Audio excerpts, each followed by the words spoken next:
A paz, irmãos, paz e graça, tudo bem com vocês? Deus abençoe grandemente a vida de cada um de vocês.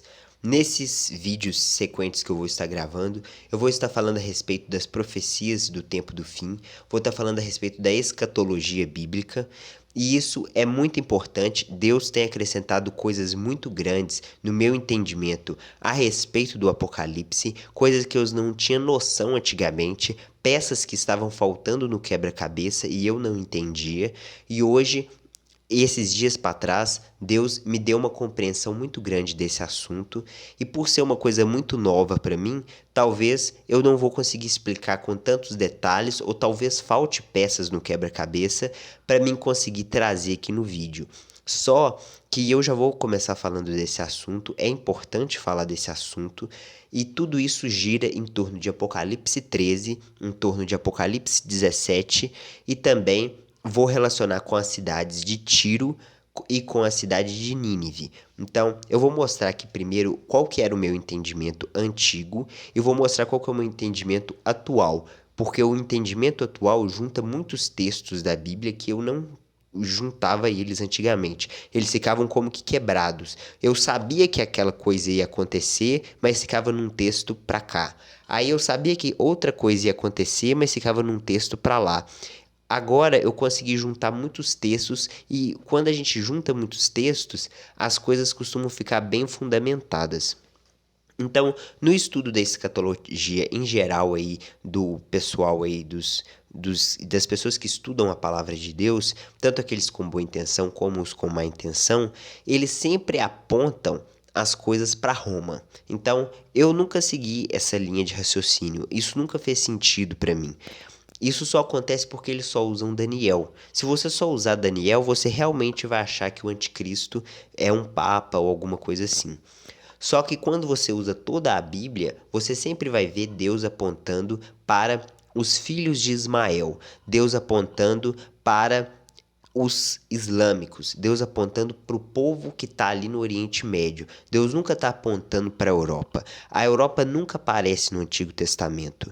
Só poderia aparecer no Antigo Testamento, entre aspas, se a gente considerasse o animal terrível, o quarto animal de Daniel, capítulo 7, como sendo apenas Roma. Aí sim, você vai entender que Deus puxou para a Europa. Agora, se você olhar para todos os outros textos, Deus sempre está fazendo profecias contra a Assíria, contra a Babilônia, contra Edom, contra Ismael. Então, todas as profecias estão voltadas para o mundo islâmico. Então, quando você traz essas profecias, você enxerga que Deus está falando a respeito do islamismo. Beleza, então o anticristo é islâmico. Agora, Deus vai falar com muito mais detalhes do que isso. Deus vai falar a respeito de uma cidade. Então, eu vou começar mostrando como que eu entendia Naum e depois eu vou mostrar como que eu entendo agora e vou mostrar que isso faz muito mais sentido. Então, vamos lá para o texto. De ti saiu um que maquina o mal contra o Senhor, um conselheiro vil. Tem pessoas que, para querer negar essa profecia de que de Nínive saiu um que maquina o mal contra o Senhor, um conselheiro vil, vai ter pessoas que vai querer colocar isso de forma histórica, como que isso já se cumpriu no passado e que essa profecia já está cumprida e que a gente não precisa estudar ela mais. Só que tem um problema. Essa profecia nunca se cumpriu, não tem ninguém que consiga cumprir os requisitos dessa profecia. Eu digo isso porque o único candidato possível para cumprir poderia ser Senaqueribe. Só que Senaqueribe, ele foi o auge do Império Assírio e Senaqueribe morreu em 681 a.C. Só que o livro do profeta Naum, as profecias de Naum, elas só vão estar escritas no livro em 663 antes de Cristo para frente. Por que eu digo isso? Porque no capítulo 3 vai falar a respeito da queda de uma cidade chamada Noamon, que é a cidade de Tebas, no Egito. E essa cidade ela caiu, ou seja, 20 anos depois da morte de Senaqueribe. Então não tem como Naum fazer uma profecia que de Nínive vai sair um que maquina o mal contra o Senhor, e isso se atribui a Senaqueribe, sendo que Naum está profetizando uns 20 anos depois de Senaqueribe. Então essa profecia ela não tem como se aplicar ao próprio Senaqueribe. E outra coisa, tem um outro detalhe também, que além do texto não sinalizar Senaqueribe, quem diz isso são pessoas que não querem estudar Naum. Além disso, tem também um detalhe no texto que eu nunca tinha percebido. Olha o que o texto realmente diz. De ti saiu um que maquina o mal contra o Senhor, um conselheiro vil. Essa expressão conselheiro vil, conselheiro, ela está traduzida da forma corretíssima. É a gente que não presta atenção no que está escrito. Essa palavra conselheiro não está falando que de Nínive vai sair um rei. De Nínive vai sair um líder político. A Bíblia está falando que de Nínive vai sair um conselheiro vil, ou um conselheiro de Belial, é a palavra correta. Essa palavra conselheiro, ela vai aparecer em outros lugares da Bíblia também. É a palavra Yatza. Ela aparece em Êxodo 18:19, quando Jetro vai aconselhar Moisés a respeito de como lidar com o povo. Em Números 24:14, quando Balaão vai aconselhar Balaque do que vai acontecer nos últimos dias em relação ao povo de Moabe e o povo de Israel, ou seja, é uma profecia. Em 2 Samuel 15:12, Aitofel, ele fazia parte dos conselheiros de Davi.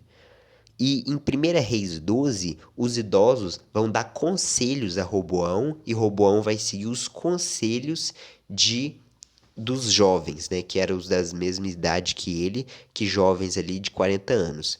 Então, conselheiro vil significa um falso profeta, um profeta de Belial. É isso que o texto está dizendo. O texto de Naum está dizendo que de Nínive vai sair um conselheiro de Belial, ou seja, o falso profeta. O falso profeta ali do Apocalipse 13, e aí eu também vou mostrar que o falso profeta é diferente da besta.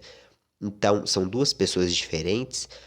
O Antigo Testamento também está falando que existe o anticristo, que ele está sendo detalhado em vários textos, como por exemplo em Daniel 7, que é o chifre pequeno e tal. Então ele está falando de um poder político ali, realmente está falando do anticristo. Só que o profeta Naum não está falando do anticristo. O profeta Naum está falando que de Nínive vai sair um conselheiro vil. Conselheiro, a palavra conselheiro está traduzida da forma correta, é a gente que não presta atenção no texto.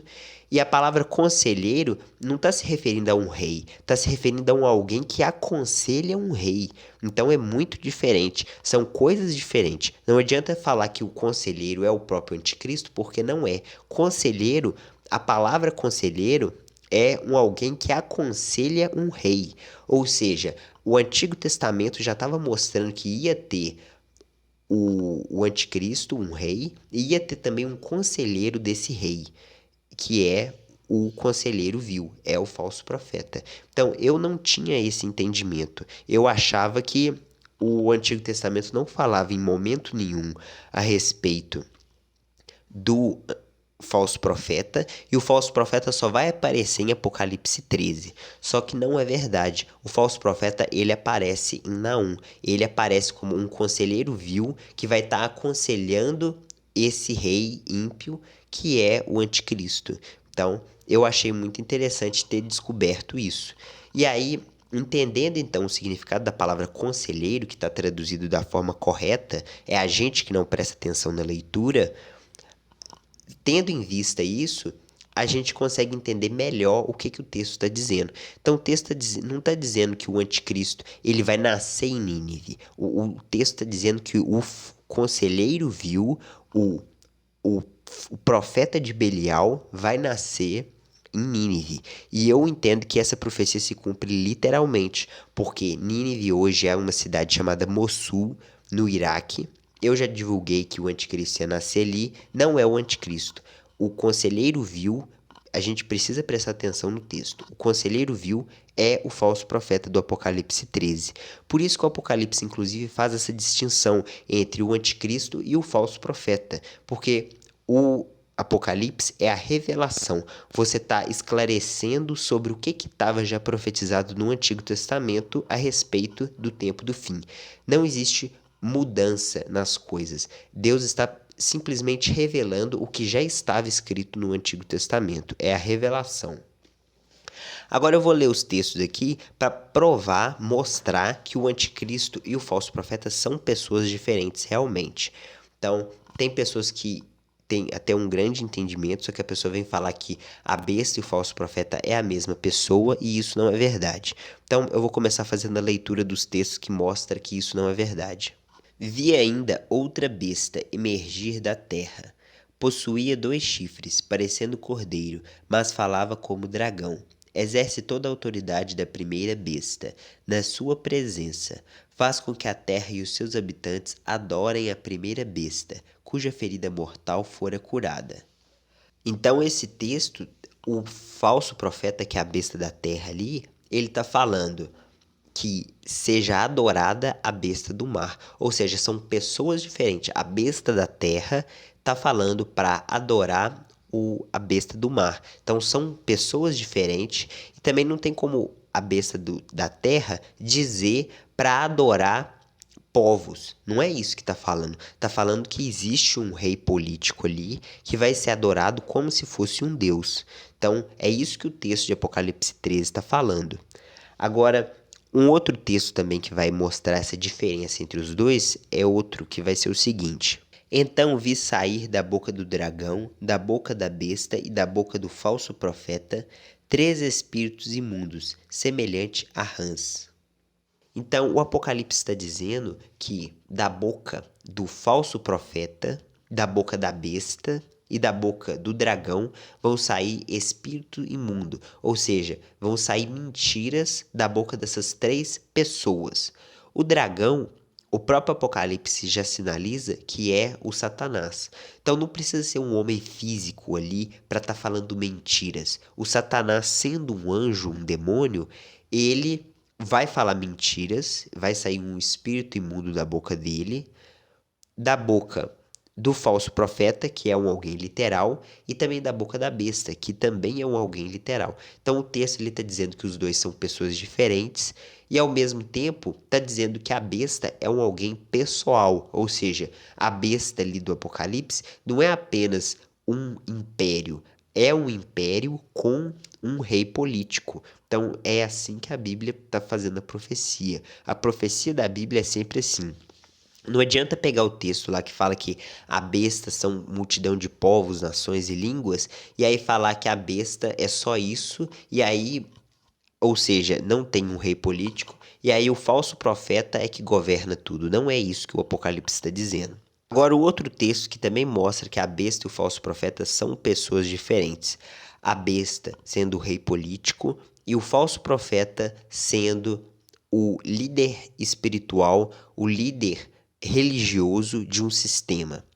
Mas a besta foi aprisionada, e com ela o falso profeta, que, com os sinais feitos diante dela, seduziu aqueles que receberam a marca da besta e eram os adoradores da sua imagem. Os 2 foram lançados vivos dentro do lago de fogo que arde com enxofre. Os restantes foram mortos com a espada que saía da boca daquele que estava montado no cavalo, e todas as aves se fartaram de suas carnes. Então, o que o Apocalipse está dizendo é que a besta e o falso profeta foram lançados dentro do lago de fogo, e aí, inclusive, é por esse texto que a gente liga que o falso profeta é a besta da terra, porque vai falar que o falso profeta fez sinais perante a besta e seduziu os habitantes do mundo para que adorassem a besta. Então é a mesma expressão que aparece no Apocalipse 13. Então a gente entende que a besta da terra é o falso profeta. E aí vai falar que os 2 foram lançados para dentro do lago de fogo que arde com enxofre. Os 2, ou seja, são 2 homens literais. E aí fala, e os restantes, ou seja, os exércitos que estavam seguindo ali a besta e o falso profeta, eles foram mortos com a espada e as aves se fartaram de suas carnes. Então, presta atenção, não está dizendo que aqueles povos foram imediatamente lançados no lago de fogo. O que está dizendo é que aqueles povos vão ser mortos, literalmente, e as aves vão comer da carne deles, só que a besta e o falso profeta, que são dois homens, vão ser pegos e lançados diretamente dentro do Guiena, que é o lago de fogo. Então é isso que o Apocalipse está mostrando.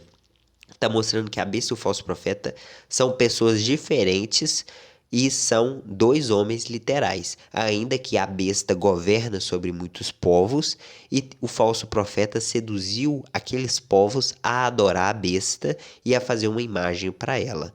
Então, é isso que o Apocalipse está mostrando. E aí, com base então no Apocalipse, a gente está vendo então que o Apocalipse está fazendo a distinção entre o falso profeta e a besta, que é o rei político.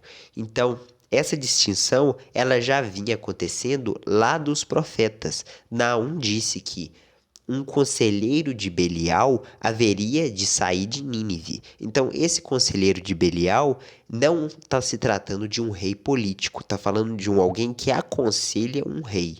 E aí, com base nisso, a gente liga com o Apocalipse 13 e entende que está falando do falso profeta. Então, uma pessoa, para entender todo esse nível de detalhes no Antigo Testamento apenas sem usar o Apocalipse, porque os apóstolos eles não tiveram acesso ao Apocalipse. O Apocalipse foi escrito quando João estava preso na ilha de Patmos.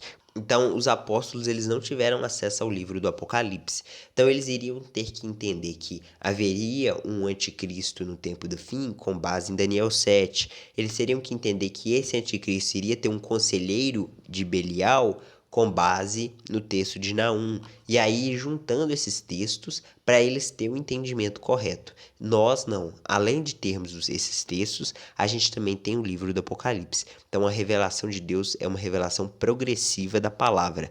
Ao longo do tempo, Deus vai acrescentando novas informações, novos detalhes, e aí depois os detalhes vão se cumprindo e a gente vê que realmente Deus falou a verdade.